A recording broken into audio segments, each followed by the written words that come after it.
औरंगजेब ने कहा कि अब एक ही सूरत के अंदर आपको यहां से छोड़ा जाएगा, जब अजीत सिंह मुसलमान बन जाए। ग्राहकों की संतुष्टि हमारा परम ध्येय है। तो गोरा के खुद की एक बेटी थी और वो महिला अपनी बेटी को खिलाती रहती। वह आदमी जो पूरी जिंदगी मेरी इन इस्लामिक नीतियों के खिलाफ लड़ता रहा, उसकी औलाद या इस्लाम में ही जाएगी। जैसे उदय सिंह को पन्ना धाय बचा के ले गई थी, वैसे अजीत सिंह को कौन बचा के ले गई थी? इसलिए गोरा का नाम ही पड़ गया कि मारवाड़ की पन्ना धाय। तो जसवंत सिंह जब मरा तो जसवंत सिंह के बेटा नहीं। और कहते हैं औरंगजेब के राजी होने का सबसे बड़ा कारण यही था कि जसवंत सिंह के बेटा तो है नहीं, और अब मैं जोधपुर को खालसा कर दूंगा। क्या कर दूंगा? ऐसी भूमि जो सीधे राजा के अधीन हुआ करती, उनको क्या बोलते हैं? खालसा। जैसे मैंने बताया था अकबर ने चंद्रसेन वाले टाइम जोधपुर को खालसा ही रखा था, राजा किसी को नहीं बनाता। राजा तो मोटा राजा उदय सिंह को 1583 में जाके बना था, पढ़ा था। तुझे लगा यार जोधपुर पे तो कब्जा करेंगे, जोधपुर को तो खालसा कर लेंगे। कुल मिलाकर राष्ट्रपति शासन है ना। किसी राज्य में मुख्यमंत्री नहीं है तो प्रधानमंत्री कहता हम देखेंगे, डायरेक्ट देखेंगे, राष्ट्रपति शासन है, हमारा डायरेक्ट कंट्रोल है, तो हम वो कंडीशन ला देंगे यहां पे। पर कहते जसवंत सिंह जब मरा तब उसकी 2 रानियां प्रेग्नेंट थी। राजा के मरने के 1 महीने के अंदर अंदर उन 2 रानियों के 2 बेटे हुए। दुर्गादास राठौड़ का नाम सुना? उनको लेके और वहां से काबुल से जोधपुर की तरफ आ रहे थे कि भाई इनको लेके और वहां पे जाके अपने राजा बनाएंगे। उन 2 बेटों के नाम थे अजीत सिंह और दलथम्बन। क्या क्या नाम थे? औरंगजेब का यह मानना है कि जसवंत सिंह के बेटा नहीं है तो जोधपुर को क्या करूंगा? खालसा। जोधपुर वाले जो भी जसवंत सिंह के साथ में थे, जमरूद का थाना में जसवंत सिंह का अंतिम संस्कार किया। अंतिम संस्कार करके वहां से इन पता चला साहब 2 रानियां प्रेग्नेंट है। वेट किया कि भाई देखते हैं क्या टाबर होते हैं। पता चला साहब 2 बेटे हुए, अजीत सिंह बड़ा था, दलथम्बन छोटा था, दोनों अलग अलग रानियों के जसवंत सिंह के मरने के महीने भर के अंदर। तो इन दोनों को लेके जोधपुर की तरफ आ रहे। अजीत सिंह बड़ा है, अजीत सिंह को चल के जोधपुर में क्या बनाएंगे? राजा। ये जब लाहौर पहुंचे, वहां से लाहौर पहुंचे, इतने में औरंगजेब को समाचार मिले कि यार मैं तो फालतू में राजी हो रहा हूं, जसवंत सिंह के तो बेटा 1 नहीं 2 है, और ये तो जोधपुर वाले तो लाहौर तक आ गए और लाहौर से अब जाएंगे जोधपुर। भाई लाहौर से तो पंजाब, पंजाब लाहौर का मतलब पंजाब से राजस्थान आ रहा है सीधा सीधा अपना, तो ये जाएंगे राजस्थान जोधपुर, और जोधपुर जाके अजीत सिंह को क्या बना देंगे? राजा। तो औरंगजेब ने एक नई चाल चली और औरंगजेब ने दुर्गादास के पास समाचार भिजवाया। दुर्गादास मंत्री था जसवंत सिंह के टाइम में, वहां समाचार भिजवाया, भाई दुर्गादास जी मैंने सुना यार आप अजीत सिंह को राजा बनाने के लिए जोधपुर लेके जा रहे हो। हाँ ठीक है, तो यार पहले जोधपुर मत जाओ, पहले लाहौर से आओ दिल्ली, और दिल्ली आके कुछ बातचीत करनी है फिर चले जाना। लगा यार बादशाह कोई काम होगा इसलिए बुला रहा होगा। तो ये सारे के सारे कहां चले गए? दिल्ली। दिल्ली जाके बादशाह से बात की, हाँ भाई बादशाह बता। तो बादशाह ने कहा एक बार तो घर पे जाके रुको आप, और बाद में बात करते हैं, शाम को बात करते हैं, कल बात करते हैं। कहां रुके? तो दिल्ली में किशनगढ़ के एक राजा की हवेली थी। किशनगढ़ का एक राजा था रूप सिंह राठौड़। क्या नाम था? तो उस रूप सिंह राठौड़ की हवेली हुआ करती। तो यार वो रूप सिंह जी वाली हवेली खाली पड़ी है, तुम उसमें जाके रुक जाओ। तो दिल्ली में कौन सी हवेली में जाके रुके? रूप सिंह राठौड़ की हवेली थी, उसके अंदर जाके रुक गए। वहां जाने के बाद में जैसे ये उस हवेली के अंदर जाके रुके, औरंगजेब ने चारों तरफ अपनी सेना लगा दी, गिरफ्तार कर लिया इन सबको। औरंगजेब ने कहा कि अब एक ही सूरत के अंदर आपको यहां से छोड़ा जाएगा, जब अजीत सिंह मुसलमान बन जाए।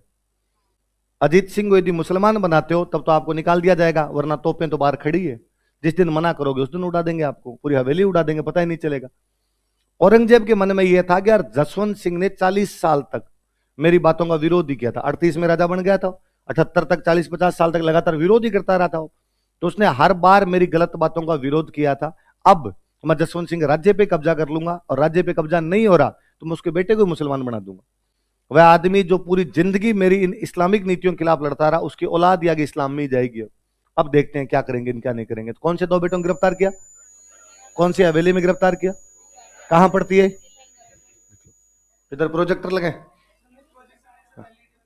एलईडी लगाए, लगवाते हैं। चल हाँ, अरे मेरे को पहली बार बोला। लगवा देंगे राजीव, फिर तो ग्राहकों की संतुष्टि हमारा परम ध्येय है। और कोई किसी को दिक्कत हो तो आप फटाफट बताएं, फिर आप सोल्व करें। हाँ सबको, 1000 लोगों को, कितने लोगों को? 1000 एक आदमी थे, सबको हवेली के अंदर बंद किया था। जितने साथ में 400-500 जितने आए थे सबको बंद कर दिया कि सारे के सारे बंद हो। और बाहर क्या लगा दिया औरंगजेब ने? सेना। अब बातचीत कर रहा था औरंगजेब इनसे बाकायदा कि भाई क्या करना है। ये डली जाते दरबार के अंदर, एक दो आदमी इनसे निकल के जाते और कहते भाई ऐसे क्यों कर रहा है यार, जो हिसाब किताब वो अपना कर, हमें जोधपुर जाने दे, हम जाके अजीत सिंह राजा बनाएंगे। औरंगजेब बात सुनने के लिए तैयार नहीं। औरंगजेब का सीधा सीधा मैसेज कि भाई अजीत सिंह मुसलमान बने तो बाहर निकलोगे, वरना तो बाहर नहीं निकलने दूंगा। इनके समझ में आ गई भाई बादशाह तो अपनी बातों को नहीं मानेगा, कुछ तरीका तो दूसरा ही निकलना पड़ेगा अपना। तो क्या किया जाए, तो तरीका एक ही, हवेली में से निकलना पड़ेगा। हवेली के अंदर बैठे रहेंगे तो औरंगजेब के जब जी में आएगी तब उड़ा देगा। तो हवेली में से निकलेंगे कैसे, बाहर तो आर्मी का पहरा है। तो कई दिन तो चुपचाप पड़े रहे, अंदर चुपचाप बैठे रहे। तब तक बाहर जो फौजी खड़े थे वो थोड़े निठल्ले हो गए, पड़े अंदर क्या है, कौन निकलेगा बाहर। तो यार आजकल बाहर वाले पहरेदार जो है उनका ध्यान ज्यादा अपने पर, और यूं अंदर बाहर आते जाते रहते थे, कोई ना कोई बंदा अंदर बाहर आता जाता रहता था, ध्यान भी नहीं दिया करते थे। तो कहा अब लेके निकला जा सकता है। तो वहां प्लान बनाते हैं, तो कि भाई फिर भी ये जो बाहर खड़े इनका ध्यान चला जाए, अपने निकलने लगे तब क्या हो, ये का यहाँ का यहाँ पकड़ लेंगे अपने को। तो एक बंदे थे मुकुंदास खिंची। कौन बंदे थे? मुकुंदास खिंची। उन्होंने कहा ये इंतजाम तो मैं कर दूंगा। कैसे, आप क्या करोगे? तो उनको नागिन डांस आता था, है ना, वो सपेरे वाला होता है, सपेरा बन के नाग नचाने वाला। तो उनका मैं ना उस सपेरा बन के नागिन डांस दिखा दूंगा इनको, और ये सबका ध्यान डाइवर्ट कर दूंगा। और जब मैं इनका ध्यान डाइवर्ट करूं तब यहां से आप लेके निकलना। तो लेके कौन निकलेगा? तो एक महिला हुआ करती थी गोरा। कौन महिला थी? गोरा नाम की एक महिला थी। तो गोरा के खुद की एक बेटी थी, और वो महिला अपनी बेटी को खिलाती रहती थी, इधर उधर घूमती रहती थी। तो लगा कि यार ये यदि बाहर लेके भी निकल जाएगी दूसरे बच्चे को तो वो सोचेंगे यार अपने वाले बच्चे को खिला रही होगी। तो अजीत सिंह को लेके निकलती है। किसको लेके निकलती है? कहते दलथम्बन तो बीमार होकर मर गया था, इन बिटवीन दलथम्बन की डेथ हो जाती है, बच्चा एक ही बचा था अजीत सिंह। तो गोरा अजीत सिंह को लेके वहां से निकल जाती। तो हम कहते हैं जैसे उदय सिंह को पन्ना धाय बचा के ले गई थी, वैसे अजीत सिंह को कौन बचा के ले गई थी? इसलिए गोरा का नाम ही पड़ गया कि मारवाड़ की पन्ना धाय। जैसे हमारे देश का राष्ट्रगान होता है जनगण मन, जनगण मन होता है, वैसे जब मारवाड़ एक देश हुआ करता था, इसका राष्ट्रगान था 200। राष्ट्रगान का नाम क्या था? एक वाद्य यंत्र होता है, एक म्यूजिकल इंस्ट्रूमेंट होता है 200, वो बजाया जाता था, इसलिए उस गीत का नाम ही क्या पड़ गया? 200। इस गीत में गोरा का नाम लेने लगे कि भाई गोरा वो महान महिला है जिसने हमारे राजा को बचाया था, इसलिए इस गीत के अंदर इसका नाम लिया जाना चाहिए। इन गोरा की छतरी बनी हुई है जोधपुर में। गोरा की छतरी कहां पर है? जोधपुर के अंदर गोरा की छतरी बनी हुई है। और इस बार तो राजस्थान सरकार ने अपने बजट में कहा कि हर जिले में हम गोरा धाय सेंटर खोलेंगे। कौन से सेंटर खोलेंगे?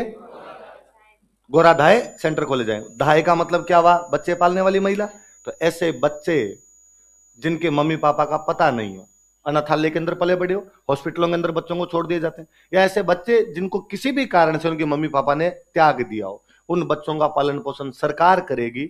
वहां पर ये महिलाएं रहेगी, कुछ कुछ एनजीओ की मदद लेंगे, कुछ गवर्नमेंट मदद करेगी, और वो महिलाएं उन बच्चों को संभालेगी। इसलिए वो जो सेंटर होंगे उन सेंटर का नाम ही क्या रखा जाएगा?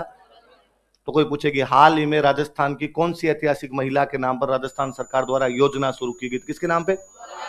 आई बात समझे? तो किस किस की सहायता से दुर्गादास राठौड़ लेके निकलते हैं? मुकुंदास खिंची और, तो भाई इन्होंने पूरी प्लानिंग की। फिर ये अंदर काफी लोग थे, 500-600 लोग थे। तो भाई कैसे क्या निकलेंगे? तो कहा भाई मुकुंदास जी इनका ध्यान डाइवर्ट करेंगे, गोरा जो है वो इस बच्चे को लेके यहां से निकलेगी, और इस गोरा के निकलने के साथ में 5-7 लोग तो इसके साथ ही निकलो, और फिर 50-60 लोगों की टीम इसके साथ में और आगे निकलेगी। बाकी लोग धीरे धीरे निकलेंगे यहां से। कुछ एक लोग हवेली के अंदर रहेंगे, बाकी लोग धीरे धीरे इनके साथ निकलेंगे, पर सारे लोग एक साथ नहीं रहेंगे। 10-15 लोग 15 किलोमीटर के बाद रुक जाएंगे, फिर 20 किलोमीटर के बाद कुछ लोग रुकेंगे, फिर 20 किलोमीटर के बाद कुछ लोग रुकेंगे। क्यों? का देर सवेर मुगलों को पता तो चलेगा, ज्यादा टाइम तक अपने बात छुपा के नहीं रख सकते कि हम निकल गए यहां से, और मुगल अपना पीछा करेंगे। तो जब मुगल पीछा करे तो पहले तो जो हवेली में बाकी लोग हैं वो मुगलों को यही रोकने का प्रयास करेंगे, नहीं रोक पाएंगे। 50 आदमी 500 का मुकाबला तो नहीं कर पाएंगे, पर 50 आदमी कुछ टाइम तक तो रोक सकते हैं, जितने टाइम तक आगे वाले आगे निकल जाए। फिर ये इन 50 को मार के यहां से आगे बढ़ेंगे, तो रास्ते में फिर 20 आदमी मिले, वो रोके, फिर अगले रास्ते में फिर 20 आदमी मिले, वो रोके। यूं धीरे धीरे बीच में इनको रोकते रहना, तब तक टाइम मिलेगा, तब तक वहां पहुंच जाएंगे। अलग अलग बंदे को अलग अलग जिम्मेदारी दी गई, तू यहां रुकेगा, तू यहां रुकेगा, तू यहां रुकेगा। दुर्गादास जी कहा गया कि आपको जोधपुर तक पहुंचना है, आप बीच में कहीं नहीं रुकोगे। आप यदि जोधपुर पहुंच गए तो बाद में अजीत सिंह को अपने आप संभाल लोगे। बाकियों ने कहा हम हमारे जीवन का बलिदान दे देंगे अजीत सिंह के लिए। तो ध्यान डाइवर्ट तो कौन करता है? मुकुंदास जी दूसरे दिन शाम को निकले, नागिन लेके निकले, और उनको कहा कि आ जाओ मैं सपेरे वाला डांस दिखाता हूं। भारत की जनता निकम्मी निठल्ली है, जब हम जैसी भी देखने के लिए इकट्ठे हो जाते हैं, और जैसी भी छोड़ो यार, वो तो फिर भी मनोरंजन करवाती है।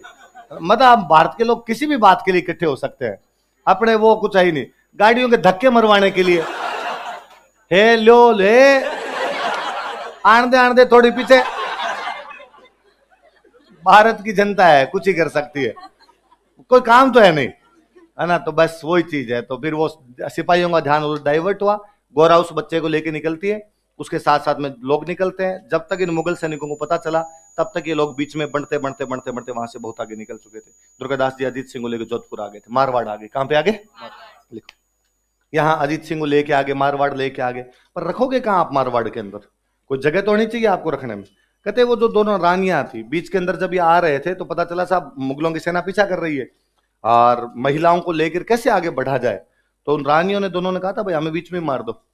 तो उन दोनों रानियों को बीच में काट दिया गया था कि अजीत सिंह को लेकर जैसे तैसे पहुंचना है अपने को, तो इस बच्चे को वहां पे राजा बनाना जरूरी है, बाकी बीच में सारे मर जाए तो कोई बात नहीं। तो उन दोनों रानियां बीच में अंदर वो सरकट वाली थी अपना, ये अजीत सिंह को लेके यहाँ पहुंचते हैं। पर अब दिक्कत कि अजीत सिंह को कहाँ रखें?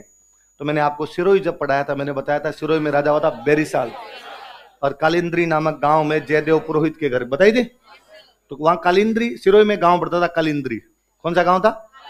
और वहां पर एक बंदे थे जयदेव पुरोहित। कौन बंदे? जयदेव पुरोहित नाम करके एक बंदे हुआ करते, और इनकी वाइफ के बेटा हुआ था, और इनकी वाइफ अपने पीहर के अंदर थी। इनको दुर्गादास जी को पता चला तो ये जयदेव पुरोहित के पास गए और कहा कि तेरी वाइफ को एक बच्चा और दे, और फिर इसको तेरे गांव में लेके, और गांव में ये सूचना होनी चाहिए कि ट्विंस हुए, दो टाबर हुए हैं, तो किसी को डाउट भी नहीं होगा कि दोनों इसी के हैं, तो यहाँ पे रहते रहेंगे। और मुकुंदास खिंची को वहीं कालिंद्री छोड़ा कि क्या पता फिर भी औरंगजेब को सुराग मिल जाए, कोई सूचना दे दे, तो तुझे थोड़ी सी भी आहट लगे कि मुगलों का कोई भी इधर घूम रहा है, तो बच्चे का जगह चेंज करनी। तो बाद में अजीत सिंह को किसके गांव में रखा गया? कालिंद्री। किसके घर पे रखा गया?